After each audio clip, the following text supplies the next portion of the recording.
Hello दोस्तों, welcome to my YouTube channel. पिछली video में हमने एग्जैक्ट डिफरेंशियल इक्वेशन के बारे में देखा था। अगर आपने अभी तक वो वीडियो नहीं देखी है तो प्लीज आई बटन में जाके उस वीडियो को चेकआउट कर सकते हैं। तो पिछली वीडियो में हमने एग्जैक्ट डिफरेंशियल इक्वेशन देखी।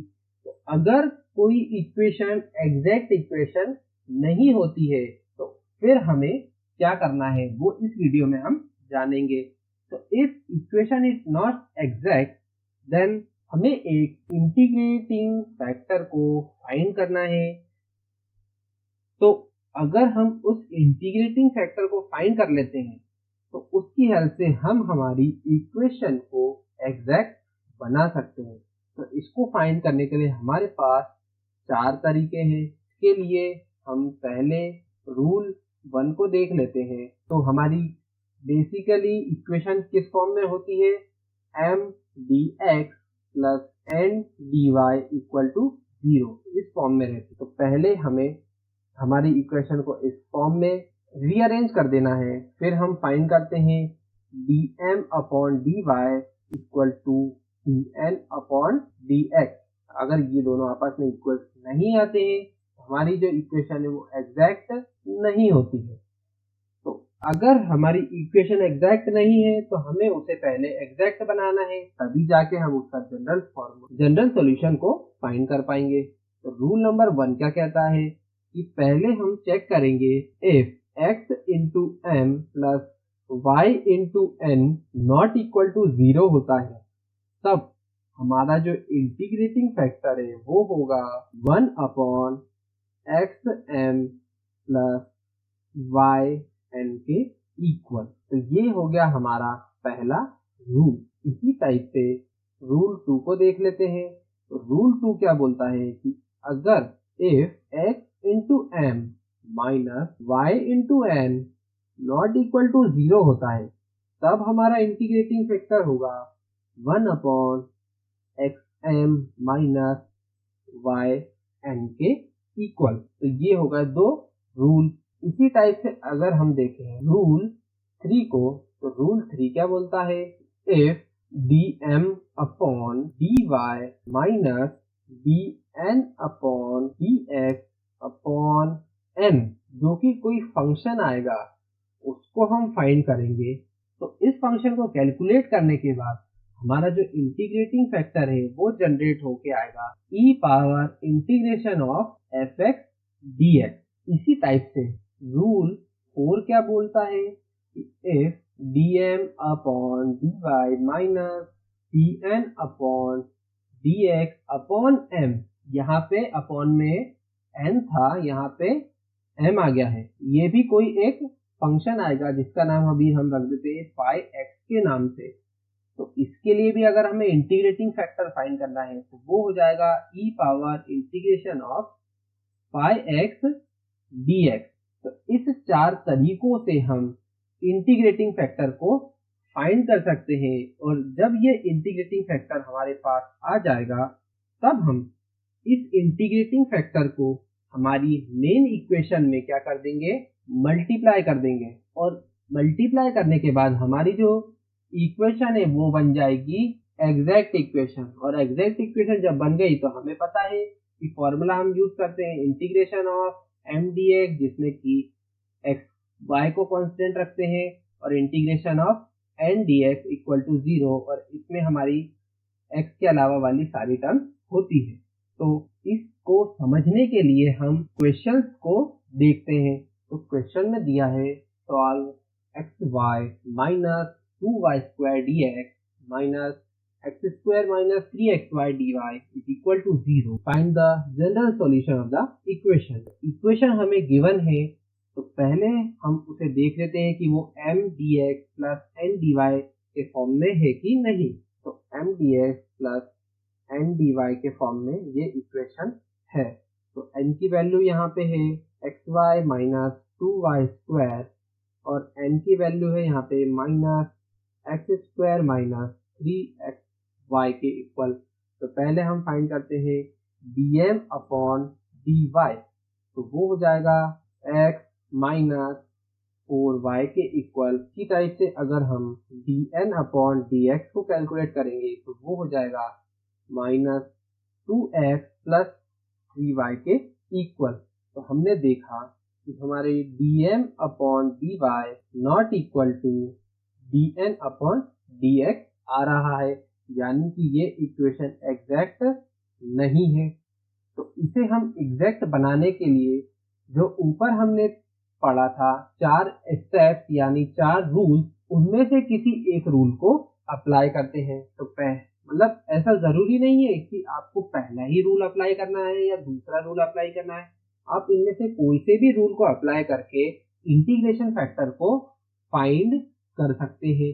तो अभी हम रूल 1 को अप्लाई करते हैं, जिसमें कि हमें फाइंड करना है x into m plus y into n जो है वो 0 के इक्वल नहीं आ रहा है। तो x इंटू एम करेंगे तो वो हो जाएगा x square y minus 2y square x plus y into n.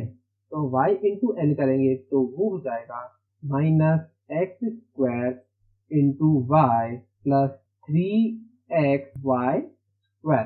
तो जो सिमिलर टर्म्स है उसको कैंसिल आउट करेंगे और बची हुई टर्म को ऐड कर देंगे। तो ये तो आपस में कैंसिल आउट हो जाएगी और minus 2y square x plus 3xy square ये भी सिमिलर टर्म्स है। तो फाइनली हमारे पास बचेगा एक्स वाई स्क्वायर, क्योंकि यहाँ पे वैल्यू 3 है और यहाँ पे -2 है। और इंटीग्रेटिंग फैक्टर हमारा हो जाएगा 1 upon x m plus y n, और इसकी वैल्यू अभी अभी हमने कैलकुलेट करी तो हमारा इंटीग्रेटिंग फैक्टर आ गया 1 अपॉन एक्स वाई स्क्वायर के इक्वल। अब इस इंटीग्रेटिंग फैक्टर को हमारी इस गिवन इक्वेशन में मल्टीप्लाई कर देते हैं। तो multiply integrating factor in the given equation. तो इक्वेशन हमारी आएगी 1 upon x y square into x y minus 2y square dx minus 1 upon x y square x square minus 3xy dy equal to 0।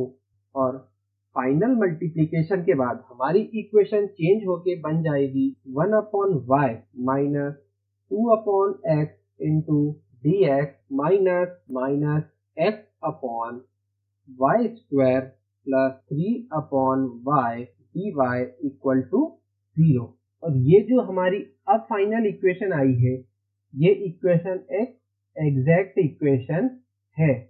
अब अगर हमारी equation exact है तो यहाँ पे हमारी m हो गया ये और n हो गया ये, और हमें फॉर्मूला पता है कि integration of m dx plus integration of n dy equal to 0 से हमारा जनरल सॉल्यूशन फाइंड हो जाएगा। तो अब हम हमारे जनरल सॉल्यूशन को फाइंड करेंगे। तो integration of m dx taking y constant, integration of m dx यानी कि 1 upon y minus 2 upon x dx, तो y वाली टर्म को कांस्टेंट रखना है, plus integration of n dy और एलिमिनेटिंग x टर्म, तो जिस टर्म में x है उसको एलिमिनेट करके बाकी टर्म को लिख देना है, यानी कि 3 upon y into dy equal to 0। अब इंटीग्रेशन करते हैं तो 1 अपॉन y तो कांस्टेंट है, तो ये हो जाएगा x upon y minus 2 log x plus 3 log y equal to c। और इसे अगर हम और मॉडिफाई करके लिखें तो ये हो जाएगा x upon y minus log x square plus log y cube equal to c। ये आ गई हमारी फाइनल जनरल इक्वेशन, जिसे कि हमने पहले एग्जैक्ट बनाया और फिर उसके बाद हमने उसका सॉल्यूशन निकाला। एक और एग्जांपल को हम ट्राई करते हैं ताकि आप इस मेथड को और अंडरस्टैंड कर पाएं, और अगले क्वेश्चन में हम साथ में दूसरे रूल को भी अप्लाई करेंगे। तो ये रहा क्वेश्चन नंबर 2, जिसमें कि इक्वेशन गिवन है x square plus y square plus x d x plus x y d y equal to 0। तो पहले हम इक्वेशन को m d x plus n d y equal to 0 के टर्म में लिखेंगे। तो ये ऑलरेडी है, तो ये वाली चीज तो हमें नहीं करनी है। फिर हम m को फाइंड करेंगे, तो वो है हमारा x square plus y square plus x, और n को लिखेंगे तो वो है हमारा x इंटू y। अब हमें पहले चेक करना है कि ये इक्वेशन एग्जैक्ट है कि नहीं, तो उसके लिए हम dm अपॉन dy कैलकुलेट करेंगे, तो वो है हमारा 2y के इक्वल। और साथ ही में हम अगर कैलकुलेट करें dn अपॉन dx को, तो वो हमारा y के इक्वल आ गया। पर हमने देखा कि dm upon dy not equal to dn upon dx, ये अभी इक्वल नहीं है, तो हमारी जो इक्वेशन है वो एग्जैक्ट नहीं है। तो अब हमें इक्वेशन को एग्जैक्ट बनाना पड़ेगा। तो इसके लिए हमारे पास 4 रूल है, तो उसमें से हम रूल नंबर 3 को अप्लाई करेंगे। तो रूल नंबर 3 क्या बोलता है, dm upon dy minus dn upon dx upon n जो है वो एक हमारा अलग फंक्शन निकल के आएगा, और उस फंक्शन से हम इंटीग्रेटिंग फैक्टर को फाइंड करेंगे, तो वो होता है e power integration of fx dx।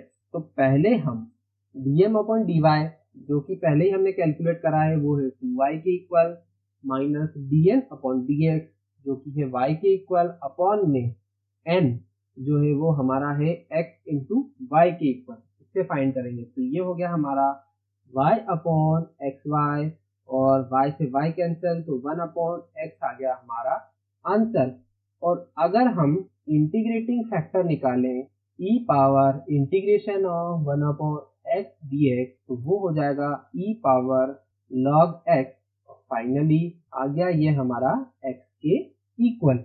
और इस इंटीग्रेटिंग फैक्टर को हम क्या करते हैं, मल्टीप्लाई इक्वेशन में। अब हम इक्वेशन में उसको मल्टीप्लाई कर देते हैं, तो फाइनल हमारी फिर इक्वेशन बन के आ जाएगी x cube plus y square x plus x square into d x plus x square y d y equal to 0। और ये जो हमारी इक्वेशन आई है ये अब एक एग्जैक्ट इक्वेशन है, और इस एग्जैक्ट इक्वेशन का अगर हमें जनरल फॉर्मूला निकालना है तो वो होगा हमारा integration of m d x plus integration of n d y equal to 0। तो यहाँ पे m इसके इक्वल है और n इसके इक्वल है। तो पहले हम integration of m d x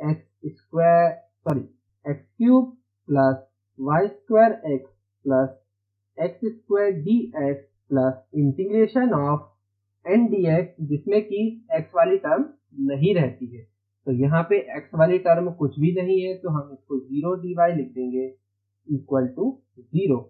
अब इसमें इंटीग्रेशन करते हैं जिसमें कि y जो है वो कांस्टेंट रहेगा, y कांस्टेंट है, तो ये हो गया हमारा x power 4 upon 4 plus x square upon 2 into y square plus x 3 upon 3 plus y equal to p।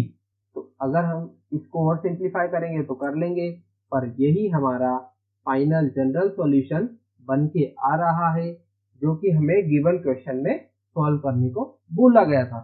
तो हमने क्या करा, पहले चेक करा कि वो एग्जैक्ट है कि नहीं। अगर वो नहीं है तो फिर हमने उसे इंटीग्रेटिंग फैक्टर के हिसाब से जो 4 रूल्स दिए थे उनमें से एक रूल को अप्लाई करा, फिर उस इंटीग्रेटिंग फैक्टर को हमने मल्टीप्लाई कर दिया। अब मल्टीप्लाई करने के बाद फाइनल हमारी जो इक्वेशन है वो एग्जैक्ट बन गई। फिर हमने फॉर्मूला लगा के फाइनल आंसर को कैलकुलेट कर लिया। अभी मैं 2 और क्वेश्चन को आपको होमवर्क के लिए दे रहा हूं, जिसमें कि आप बचे हुए 2 रूल्स को अप्लाई करके फाइनल जनरल सॉल्यूशन को कैलकुलेट करना। तो ये रहे वो 2 क्वेश्चन जो आपके होमवर्क के लिए है, और इसमें आप रूल 2 और रूल 4 को अप्लाई करना, फिर देखना कि आप इस इक्वेशन को सॉल्व कर पाते हैं या नहीं। और कमेंट्स में इन दोनों इक्वेशन के जनरल सॉल्यूशन भी लिखना। अगर आपने अभी तक मेरे चैनल को सब्सक्राइब नहीं करा है तो प्लीज उसे सब्सक्राइब कर दें और शेयर करें अपने दोस्तों के साथ। See you in the next video.